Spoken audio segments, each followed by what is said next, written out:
फेफड़ों में तकलीफ़ पहुंचा सकता है। वो हमारे जब शुरू हुआ था आज से 3-4 महीने पहले, और अब में हमारी जो नॉलेज है वो बहुत ज़्यादा बढ़ चुकी है, उसके बारे में केसेस बहुत ज़्यादा बढ़ चुके हैं, और उनके ऊपर जो उपचार किए गए हैं उनसे कितना अंतर आया है उससे हम काफ़ी कुछ पता कर पाए हैं। शुरू में हमारी जो नॉलेज थी वो थोड़ी सी इसके बारे में, कौन सी दवाइयाँ काम करेंगी कौन सी नहीं करेंगी, अभी भी उनके ट्रायल्स चल रहे हैं, लेकिन दिन प्रतिदिन हमारा उसके बारे में नॉलेज बढ़ने से हम काफ़ी कुछ उसके ऊपर ट्रीटमेंट उसका कर पा रहे हैं। सो एक्चुअली ये कोरोना वायरस करता क्या है? कोरोना वायरस किसी भी एक वायरस की तरह हमारे फेफड़ों को संक्रमित कर सकता है, उसमें इन्फेक्शन कर सकता है, जिसके कारण मूलतः जब ज़्यादा हो जाए तो निमोनिया हो सकता है, लंग फेलियर हो सकता है, या जिसे हम बोलते हैं acute respiratory depression syndrome ARDS भी हो सकता है। कोरोना वायरस हमारी जो श्वास नली है उसके अंदर जाके उसकी जो लाइनिंग है उसको मूलतः अफेक्ट करता है। उसमें सूजन आ जाती है, सूजन आने से बलगम, खांसी वगैरह हो सकती है। वो बलगम वगैरह हमारे छाती में भी बढ़ सकती है, जिसके कारण हमें निमोनिया भी हो सकता है। ये हमारे लंग की जो लाइनिंग है, एल्वियोलर लाइनिंग होती है, उसमें भी सूजन कर सकती है, जिसके कारण हमारा जो ऑक्सीजन का एक्सचेंज है फेफड़ों में वो कम हो सकता है। हमारा ऑक्सीजन सेचुरेशन गिर सकता है, मतलब हमारे अंदर जो ऑक्सीजन के जो लेवल्स हैं वो कम हो सकते हैं।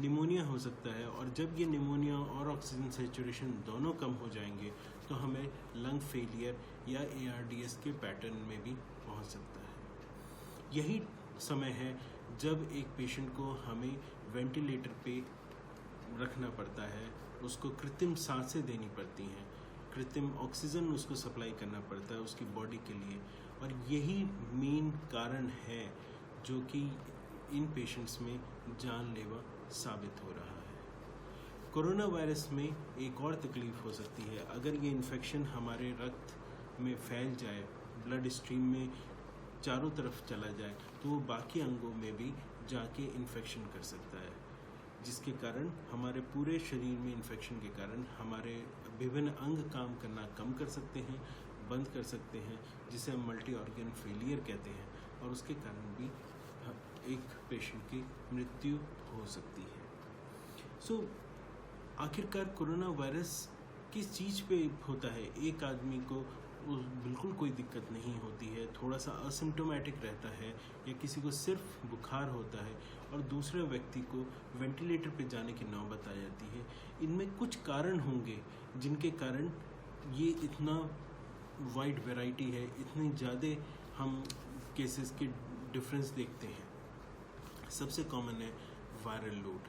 हमारा ऊपर जो हमें वायरस आया है वो हमारे अंदर कितना ज़्यादा मल्टीप्लाई कर पाया है और कितना ज़्यादा वायरस हमारे अंदर है।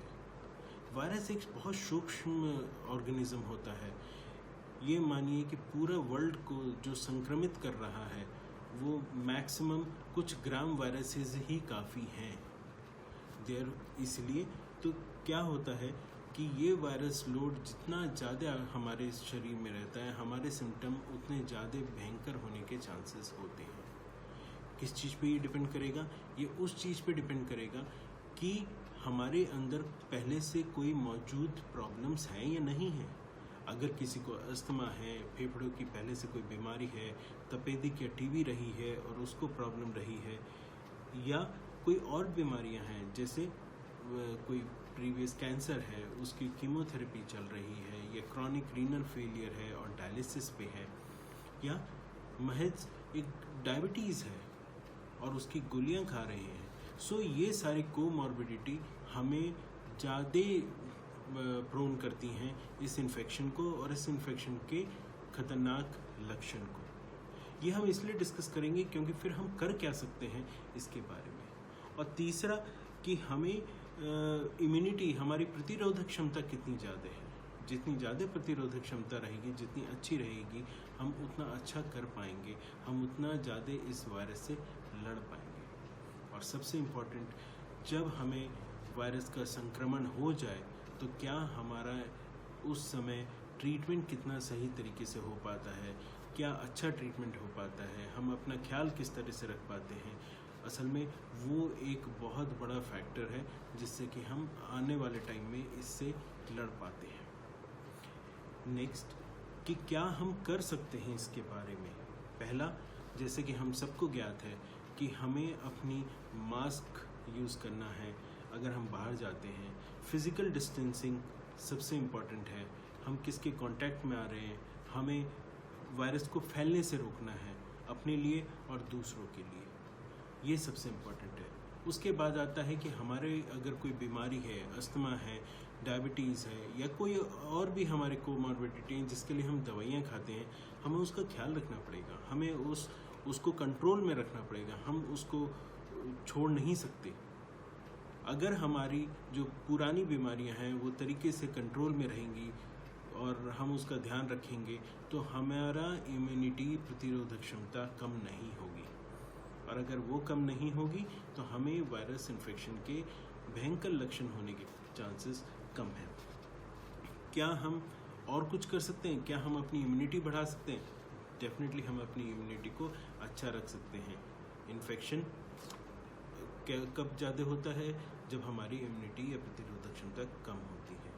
उसे हम अपना खाना पीना, अच्छा हाइड्रेशन, हम अपने खाने में बहुत सारे विटामिन्स और फल फ्रूट साग सब्जियां ले सकते हैं। रेगुलर फिज़िकल एक्सरसाइज हम करें, क्योंकि अगर हमारी फिज़िकल एक्सरसाइजेस होती हैं सो ना ही हमारा बाकी बॉडीली एक्टिविटी अच्छी चल रही होती है, हमारी इम्यूनिटी भी अच्छी रहती है।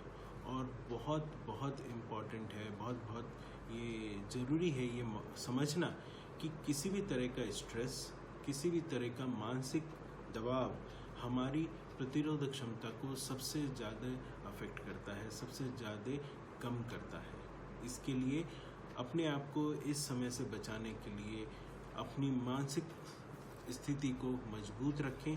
अपना समय है, समय अभी मानसिक स्थिति को मजबूत रखें और इस समय से पार पाना है। सो दोस्तों, बहुत कुछ चीज़ें हैं जो कि हमारे हाथ में हैं और बहुत सारी चीज़ें हैं जो हमारे हाथ में नहीं हैं। आइए जो चीज़ों को हम ठीक कर सकते हैं उनको हम ठीक करें और कोशिश करें कि इस बीमारी को एक तरफ से होने ना दें अपने आप को, जो सारी हम डिस्टेंसिंग और जो भी चीज़ें हैं उनको करके, और अगर किसी वजह से हो भी जाए तो भी हम उसका ख्याल रखें, अपना ख्याल रखें, अपने परिवार का ख्याल रखें और सही टाइम पे अपना ट्रीटमेंट एक मेडिकल स्पेशलिस्ट के अंदर करें, जिससे कि हमारे कोई ये बीमारी के भयंकर लक्षण ना हो और उसकी कोई भी खराब आउटकम ना हो हमें। नमस्कार।